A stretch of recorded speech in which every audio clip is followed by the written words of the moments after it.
జాతీయవాద జర్నలిజానికి అసలైన వేదిక నేషనలిస్ట్ హబ్ ని సబ్స్క్రైబ్ చేసుకోండి. నోటిఫికేషన్స్ కోసం బెల్ ఐకాన్ పై క్లిక్ చేయండి.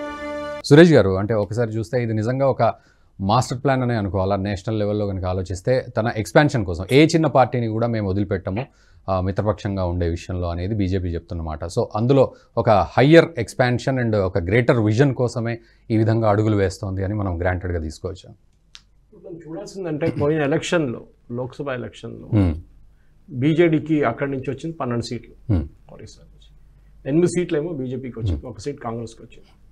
ఓటింగ్ పర్సంటేజ్ చూసుకుంటే బీజేడీకి 42.8% వచ్చింది,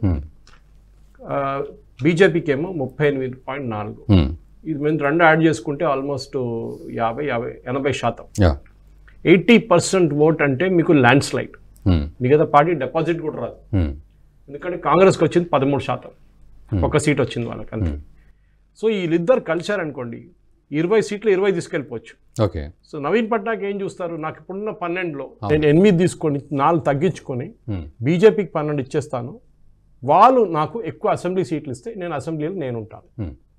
ఎందుకంటే అసెంబ్లీ వైపు వచ్చినప్పుడు ఈ సిచ్యువేషన్ మొత్తం మారిపోతుంది. బీజేపీకి పర్సంటేజ్ ఓట్ తగ్గలేదు, పర్సంటేజ్ అంతే ఉంది, it's almost same as the Lok Sabha election. కానీ వాళ్ళకి అసెంబ్లీకి వచ్చేదాకా వాళ్ళ సీట్లు తగ్గిపోతుంది. ఓకే.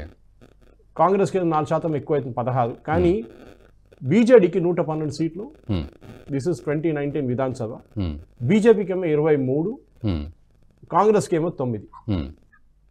ఈసారి కూడా ఎలక్షన్ జరిగేటప్పుడు ఒకటేసారి జరిగింది అనుకోండి, Orissa and assembly and Lok Sabha. మన కేసీఆర్ గారికి వచ్చిన ప్రాబ్లం వస్తుంది. కేసీఆర్ గారు 2019లో ఇదే సిచ్యువేషన్లో చేంజ్ చేశారంటే 19 ఎలక్షన్ వెళ్ళకుండా 18 ప్రీపోన్ చేసుకున్నారు. ఎందుకంటే రెండు వైపులు ఈవీఎంలు ఉంటాయి, ఇటువైపు ఒక ఈవీఎం, ఇటువైపు ఒక ఈవీఎం. మీ మెంటల్ టెండెన్సీ ఏముంటుందంటే మోదీ ఫస్ట్ లోక్సభ కొడతారు, మోదీ అటువైపు కూడా మీరు ఆలోచించకుండా కూడా మోదీని కొట్టేస్తారు. దానికోసం కేసీఆర్ స్మార్ట్గా ప్రీపోన్ చేసుకున్నారు 2018 ఎలక్షన్ 6 నెలల ముందు, లేకుంటే వైపౌట్ అయిపోతుంది అక్కడ. ఎందుకంటే ఈ డిపాజిట్ రాని బీజేపీ అసెంబ్లీలో సడన్గా 4 సీట్లు గెలుచుకున్నారు లోక్సభలో. మీరు మినిమం 6 అని పెట్టుకోండి ఒక అసెంబ్లీ సెగ్మెంట్, 24 సీట్లు. అది అంటే 0 సీట్లు ఉన్న బీజేపీకి 24 అసెంబ్లీ సీట్లు వచ్చినట్లు. ఇప్పుడు 8 వచ్చినాయి, కానీ మనం మల్టిప్లికేషన్ చేస్తే లోక్సభకి అదే అడ్వాంటేజ్. ఎందుకంటే మన Lok Sabha election presidential style election అయిపోయింది ఇక్కడ.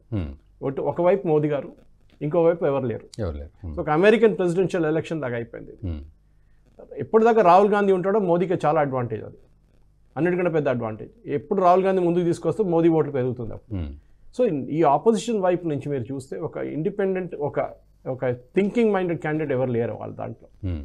బహుశా నా దాంట్లో అనుకుంటే ఒక ఫైటింగ్ క్యాండిడేట్లో మమతా బెనర్జీ ఒకటే ఉండే. కానీ వీళ్ళ ప్రాబ్లం ఏంటంటే వీళ్ళు ఎవరు పట్టించుకోరు, వాళ్ళని ఆమెను పట్టించుకోరు. వెస్ట్ బెంగాల్లో చూస్తున్నాం, ఇండియా అలయన్స్ లేదు అక్కడ. సో నవీన్ పట్నాయక్ గారు ఏం చేస్తున్నారంటే ఇప్పుడు ఆయన ఐసోలేట్ అయిపోయారు, అంటే ఆయన ఒక చిన్న ఐలాండ్ లాగా అయిపోయారు. ఆయన ఒరిస్సాలో ఉండిపోయారు, ఆయనకి బయటికి రావడానికి ఇంట్రెస్ట్ లేదు. దేశ్కి నేత అని మనం అక్కడ హైదరాబాద్లో హోర్డింగ్ పెట్టుకున్న మనిషి గాయమైపోయింది ఇక్కడ నుంచి. అక్కడేమో జగన్కి అసలు ఇంట్రెస్ట్ లేదు. మీరు ఎవరైనా చూడండి, ఆపోజిషన్ పార్టీ స్టాలిన్కి అసలు ఇంట్రెస్ట్ లేదు. పినరాయి విజయన్ అయితే పాపం ఆయన ఉన్న కేరళలో ఉంటాడో లేదో తెలియదు ఆయనకి. అట్లాంటి పరిస్థితులు వచ్చినప్పుడు ఒక నేషనల్ లెవెల్లో ఇప్పుడు రేపు ఒరిస్సాలో బీజేడీకి 2 మినిస్టర్స్ కావాలంటే యూనియన్ మినిస్టర్ మోదీ గారు ఇచ్చేస్తారు నెక్స్ట్ 2024 ఎలక్షన్ తర్వాత. సో దాంతో అడ్వాంటేజ్ అంటే మీకు 2 యూనియన్ మినిస్టర్స్ ఉంటే మీ డెవలప్మెంట్ మీద ఇంక్రీజ్ అవుతుంది. లోక్సభ ఎట్లయినా మేము సపోర్ట్ చేస్తున్నాం కదా బీజేపీ, మేము వాళ్ళకి 4 సీట్లు ఎక్కువ ఇచ్చేస్తాం, వాళ్ళు గెలిచేస్తారు, మేము ఇద్దరు కలిసి పోటీ చేస్తే వైపౌట్ అయిపోతారు. సో క్రూషియల్ ఏముంటుందో ఎన్ని సీట్లు ఇస్తారు. నా అంచనా ప్రకారం బీజేపీ 12 సీట్లు తీసుకుంటారు అండ్ నవీన్ పట్నాయక్ వాళ్ళ పార్టీకి 8 ఇస్తారు. అంటే ఇప్పుడున్న బీజేపీ సీట్లు 4 సీట్లు పెరుగుతుంది, వాళ్ళకి తక్కువ అయితే రాదు. ఎట్లా that is what my reading is. అసెంబ్లీలో కూడా ఇది జరగవచ్చు. ఇప్పుడున్న 23 స్థానాలు బీజేపీ వీళ్ళిద్దరు కలిసి పోటీ చేస్తే బీజేపీకి ఒక 50 స్థానాలు ఇస్తే కూడా బీజేపీ 50 నుంచి 49 గెలుచుకుంటుంది, 50 కూడా గెలుచుకుంటుంది ఇద్దరు కలిసి పోటీ చేస్తే. అక్కడ కూడా కాంగ్రెస్ వైపౌట్ అయిపోతుంది. సో అంటే ఈ యాంటీ ఇన్కంబెన్సీలు అట్లాంటివి ఏం వర్కౌట్ అవ్వవు అంటారు అక్కడ. 5 టర్మ్స్ సర్వ్ చేసిన మనిషి అండి. ఓకే. ఆయనకి యాంటీ ఇన్కంబెన్సీ ఇంకా రాలేదంటే that means is doing something good for the state. Simple.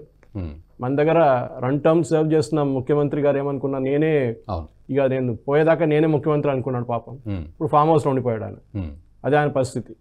So అట్లాంటి నేను అరెగెన్స్ లేకుండా ఒక సింపుల్ మనిషిగా, సరే నేను నెక్స్ట్ ఎలక్షన్ వచ్చాక చూసుకుంటాను, నా పని నేను చూసుకుంటాను.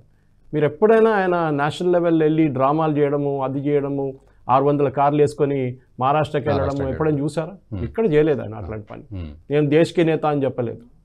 ఆయన ఎక్కడ ఉన్నాడో దాంట్లోనే ఉన్నాడు. ప్రైవేట్ ఎయిర్క్రాఫ్ట్లో తిరగడము ఇదన్నీ ఎక్కడ చేయలేదు. ఆయన కూడా చేయొచ్చు కదా, ఆయన కూడా ఇండియా అలయన్స్కి వెళ్ళచ్చు. ఆయన he knows what is sensible for his state. ఒకవైపు ఆయనకు దగ్గర ఉన్నవారంటే జగన్, నా దాని ప్రకారం జగన్ కూడా ఇదే ప్రాబ్లం. ఎందుకంటే common enemies Congress, not BJP. Common enemies Congress. Congress పవర్లో లేదు కదా. అండ్ ఉన్న 3 స్టేట్లు, దాంట్లో ఇప్పుడు ఒక స్టేట్ అయితే పోతుంది హిమాచల్ డెఫినెట్గా. కర్ణాటక నెక్స్ట్ లైన్లో ఉన్నారు. సో అట్లా పరిస్థితికి చూస్తే I think what he's doing is very sensible. బీజేపీకి కూడా ఒక అడ్వాంటేజ్.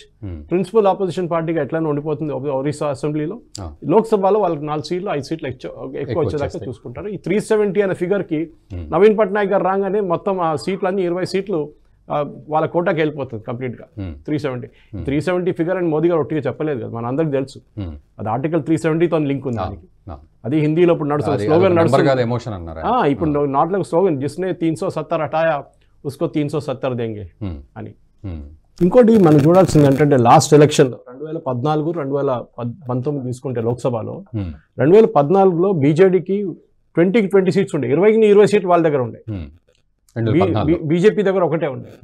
కానీ 2019 వచ్చినప్పుడు 8 సీట్లు తగ్గింది వాళ్ళకి. అక్కడే నవీన్ పట్నాయక్ ఒక ఇండికేషన్ వచ్చేసింది, నెక్స్ట్ ఎలక్షన్లో ఇది ఇంకా తగ్గి ఇంకా కిందకు వస్తుందని. దానికోసం నేను 12 నంబర్ చెప్పాను మీకు, 12 అనేది.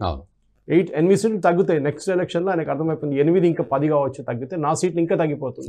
ఇది ఒక డేంజర్ అని చెప్పేసి ఇదే నేను చెప్పాలి.